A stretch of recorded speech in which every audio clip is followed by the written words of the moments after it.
Ini apa? Kalau selama ini kita tidak menggunakan teknologi, dengan adanya pandemi ini kita harus menggunakan teknologi. Webinar, jadi banyak sekali ya. Akibatnya apa? Sampai sekarang kita masih merasakan kita tidak bisa massal dengan munculnya mesin-mesin seperti ini. Nah, selesai revolusi industri poin 2, masuk kita ke revolusi industri 3.0, ditandai dengan penyesuaian masa dan fleksibilitas pabrik. Jadi pabrik itu sudah otomatis, ya, sudah otomatis pabrik itu kalau selama ini dikerjakan oleh tangan-tangan manusia. Nah, contohnya di situ untuk memperbaiki mobil, orang sudah menggunakan robot, sistem robot. Kalau kita lihat di televisi, nah, misalkan mencat mobil sekarang kan tidak pakai tenaga manusia, cukup dicelupkan saja, diangkat oleh robot itu, kemudian dimasukkan ke dalam tempat cat, diangkat lagi, nah, selesai. Untuk itu orang mencat auto baru, kalau auto lama itu tidak gitu. Ya. Jadi cepat sekali. Nah, muncul robot-robot. Nah, ini di era tahun 2000-an, 2000, ya, muncul pabrikan yang sudah otomatis menggunakan robot. Ya. Nah, kalau mencuci auto, ini kalau dinaikkan ke hidrolik, nah itu jangkit orang. Nah, itu termasuk juga kemajuan era teknologi 3.0. Kemudian muncul lagi teknologi digital, internet. Nah, di internet itu mulai boomingnya pada tahun 2000-an itu mulai pada abad ke-20. Teknologi digital dan internet juga sudah didukung oleh revolusi industri 3.0. Ya. Jadi sudah otomatis semuanya, otomatis menggunakan elektronik. Nah, itu di bawah tanda automatic production using electronic and IT. Jadi sudah memakai mesin elektronik dan tenaga komputer. Jadi pabrik itu sudah otomatis, ya, untuk melakukan perbaikan, pemasangan contoh di gambar itu sudah otomatis menggunakan internet. Nah, sekarang kita masuk ke revolusi, selesai itu masuk ke revolusi industri 4.0. Nah, kalau gambar itu lihat drone menggunakan alat internet, pakai HP, pakai server, nah, semua sudah full internet atau disebut dengan cyber physical, ya. Internet yang bisa menggantikan fisik, seakan-akan dia bisa bergerak. Nah, sekarang sudah terlihat banyak teknologi, misalkan membuka pagar rumah cukup dari jarak jauh pakai HP saja. Misalnya kita sedang di kantor, ada orang mau ke rumah kita bertamu, kita bisa bukakan pintunya dari rumah, atau menghidupkan mobil sekarang sudah bisa pakai HP. Ya. Pakai HP saja hidupkan mobilnya, hidupkan kendaraan sepeda motor bisa pakai HP. Nah, itu full menggunakan teknologi internet. Ya.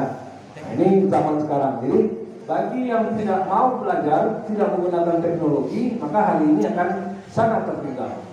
Contohnya saja, apapun kegiatan sekolah sekarang ini, semuanya menggunakan internet. Mendaftar, Pak Win pun ujian PPG harus wajib internet. Ini dari sisi teknologi. Pertama, kita harus memiliki peralatan atau device dalam produk pabrikan, ya, untuk yang menjadi sensor dan mengirimkan data melalui jaringan internet. Jadi kita harus memiliki alat. Kalau sekarang ada kita apa? Minimal kita punya Android, ya, untuk bisa mengirimkan data melalui jaringan internet, atau disebut dengan istilah IoT, ya, Internet of Things. Ya. Jadi kita memiliki peralatan yang bisa menjadi sensor dan mengirimkan data melalui internet. Itu 3 hal penting yang kita perlukan. Kemudian yang kedua, jaringan internet itu harus yang mencakup semua lokasi, menjangkau seluruh lokasi dengan bandwidth kecepatan yang cukup. Jadi lebar kecepatannya, ya, itu yang cukup. Kalau enggak nanti maka kadang-kadang dia terjadi hang, berputar-putar saja. Itu disebabkan oleh kecepatannya yang kurang memadai. Jaringan internet itu harus mencukup lokasi dan kecepatan yang cukup untuk bisa mengakses. Kemudian yang ketiga, KTP kita kan sekarang sudah terpusat. Kita masukkan saja nomor NIK itu, otomatis akan keluar data-data kita. Kemarin Pak coba mendaftar untuk jadi PNS, diketikkan nomor NIK, maka setelah itu keluar pesannya, umur Anda sudah melebihi 35 tahun, tidak boleh lagi daftar. Jadi sekarang apapun kita data di internet itu sudah ada. Jadi misalkan kita mendaftar, masukkan saja nomor NIK, data yang dikumpulkan ini sudah bisa dimanfaatkan oleh banyak pihak. Jadi kalau kita mendaftar apa saja, maka sekarang kalau kita mendaftar kuliah, mendaftar apa saja, masukkan nomor NIK kita, maka akan bisa langsung diproses. Nah, ini wajib. Jadi kita wajib memiliki nomor NIK. Nah, kalau sekarang mungkin ada lagi yang tidak punya KTP, yang tidak punya NIK, tidak ada lagi. Karena sekarang semuanya sudah diwajibkan. Nah, kemudian informasi terakhir, KK. KK itu baik yang lama itu tidak berlaku lagi. Jadi bagi yang belum KK-nya yang sudah digital, yang ada barcode, itu wajib diurus melalui WA, melalui Facebook, melalui Instagram, bisa. Kalau tidak saja kan orang jualan, buat makanan di rumah, dipromosikan. Kalau belum kamu buku, silakan pesan, kan bisa juga. Ya banyak sekarang ini. Ya, ini bisa jadi program tambahan bagi kita. Atau selain bisnis, ini yang paling banyak digunakan untuk hiburan. Nah, ini paling banyak digunakan untuk hiburan, ya, nonton film, dengar lagu, main game, ini juga masih banyak. Nah, ini yang paling dominan sekarang ini. Main game banyak, Pak. Selain bisnis, kalau bisnis kan mungkin ibu-ibu bapak. Nah, kalau hiburan itu banyak ke anak-anak. Di sini ada beberapa cara aman dalam menggunakan internet. Kalian nanti ada beberapa hal yang dapat kita lakukan dalam menjaga keamanan kalau kita menggunakan internet. Baik melalui WA, melalui apapun namanya. Pak paling sering dapat WA tentang paket ini. Ada alamat situsnya XYZ titik. Ada paket gratis sekian giga. Lantibonya di WA Bapak iya ada untuk siswa. Ya. Kalau paket, kalau data kita sudah masuk itu berarti bisa diambil oleh orang. Nah, contohnya apa? Jadi prinsip pertamanya jangan membagikan informasi pribadi seperti nomor telepon, nomor NIK. Nah, kalau telepon gelap itu kan masuknya lewat mana? Lewat data ini. Kita berikan nomor telepon kita, apakah ada dosa lah menelpon. Ada macam-macam lah minta pulsa lah. Ayo. Jadi penyebabnya itu karena ini. Kalau kita membagi, jadi kalau nomor telepon itu kita bagikan kepada orang yang kita kenal saja. Ya, japri. Ya seperti itu. Jadi kalau kita ada orang minta nomor telepon, kalau kita tidak kenal jangan diberikan. Apalagi ke situs-situs yang palsu seperti menjanjikan kuota sekian giga itu adalah modus orang untuk mendapatkan informasi kita. Ya, nomor telepon, apalagi nomor NIK ini tidak boleh kita berikan kepada orang lain yang tidak kita ketahui. Kalau sekolah tidak itu bisa. Jadi kalau data di internet, kalau kita sedang bermain internet, ada orang meminta NIK kita, ini jangan kita berikan. Tanggal lahir, alamat kita, alamat email, status dan lain-lainnya, karena untuk mencegah pencurian data melalui internet itu seperti ini. Jadi kalau ada permintaan data melalui WA, melalui Instagram, apapun namanya, jangan sekali-kali kita berikan. Ya, itu tips yang pertama. Ya.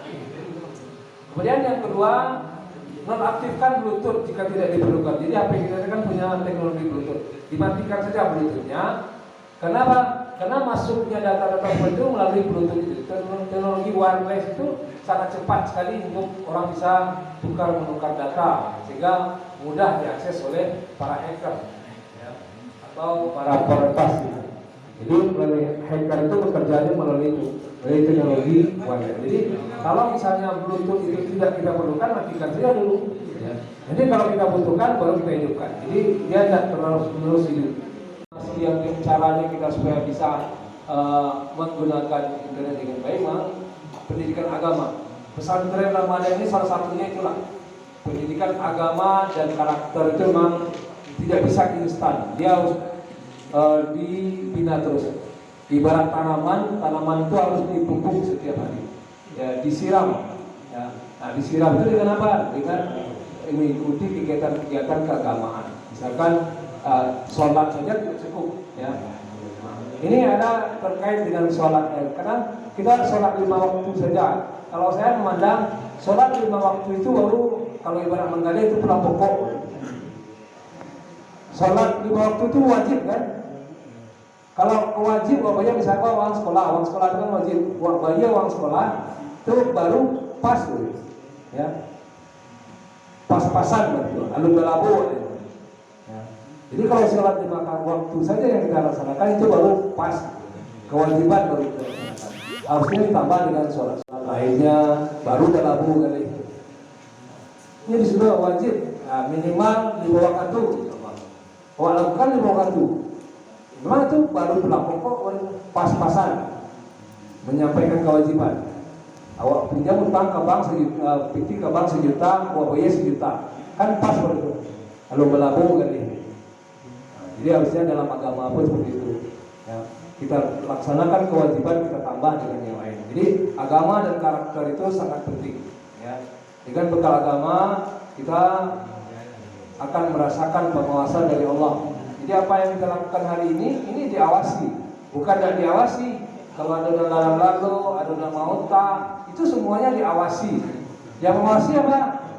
Ada guru, yang penting yang mengawasi adalah Allah Subhanahu wa Ta'ala. Sebab kita dalam hidup ini tidak lepas dari pengawasan itu. Jadi itu yang mesti kita sadari. Kadang-kadang orang berbuat salah itu kan kadang dia tidak sadar bahwa ada yang mengawasi. Yang mengawasi itu hanya kadang-kadang CCTV saja atau guru saja. Harusnya yang lebih kuat itu mengawasi adalah pengawasan dari Yang Maha Kuasa. Nah, itu kira-kira materi kita untuk hari ini.